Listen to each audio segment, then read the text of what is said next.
Coach, four players, key players not on the practice ice today. Updates on Burrows. Oh, they're playing tomorrow. All of them? Burrow, I don't know. I don't know. Burrow, I don't know. Burrow's less likely. Burrow, maybe. Cece's okay? Oh, yeah. Broussard's okay? Yeah, they're playing. Carlson's good. Yeah, yeah. What was your main focus of practice today?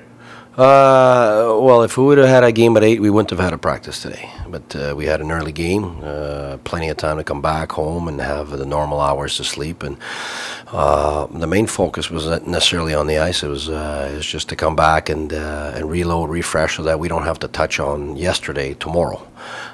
Today's a new day, and wanted to make sure we knew what we need to focus on and reload mentally, physically, and emotionally, and move on. And we can't be sitting in our mud puddle. We got to get up and go, and that's been what we've done all year and all playoffs, and we're ready to do so. So tomorrow, coming in fresh and ready to go.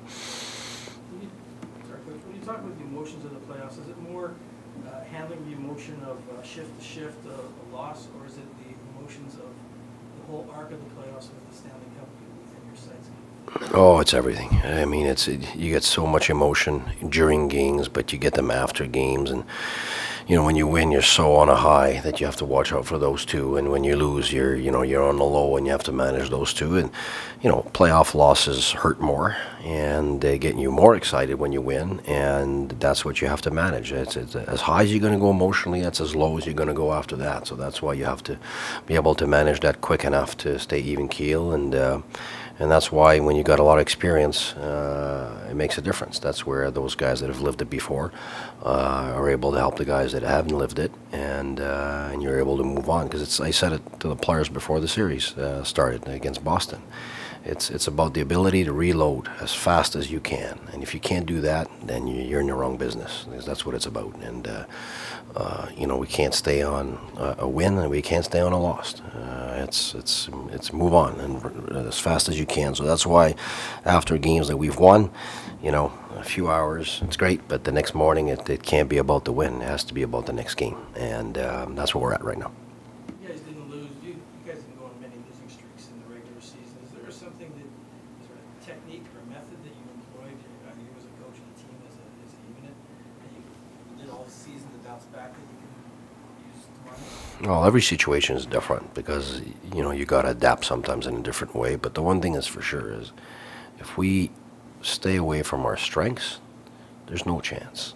We have to put our strengths on the ice. And we went in last game trying to run and gun it with the best offensive team in the league, and that's the result we got. And that's the result we're going to get if we run and gun it.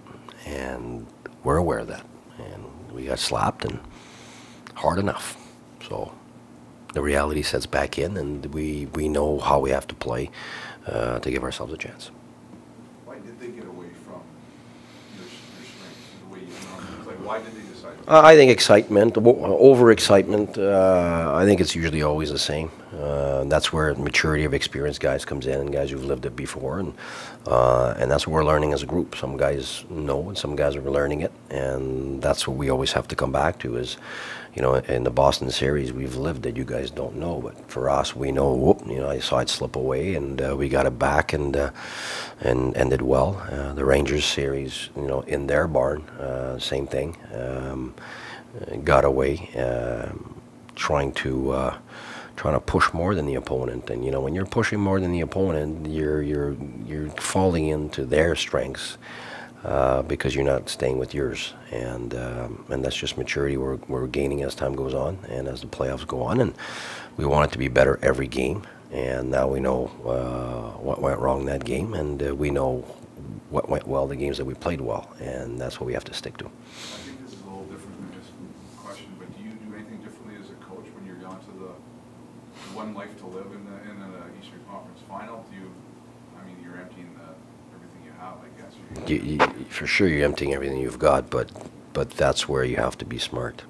Those are the moments where you get all emotional and driving and running around everywhere. I've lived it. I've been on those teams that I was a coach, and I've been on teams where I was a player, and I've lived both, winning and losing. And one thing is for sure, if it's just about emotion, you're not going to have a good game. because you're going to empty your tank in the first 10, 15 minutes running around. If it doesn't go your way, well, you're done. And, you know, we have to be smart. We have to play hard but smart, and with our strengths. And that's what it's got to be. What confidence do you have as a coach that your players will do that, but play hard and smart and not emotional? You know what? I have total confidence in them that they will, and then the game goes on, and then we need to manage what we need to manage at that point. But I think our players have recognized themselves. But, you know, we got a little overexcited here, and maybe we were trying to recreate that game where we scored 4 goals right off the bat. And the game right after that, we could have had 2-3 goals right away in the first 10, 12 minutes. So I think that approach has not served us very well this year at all. And that game, it worked out. We scored.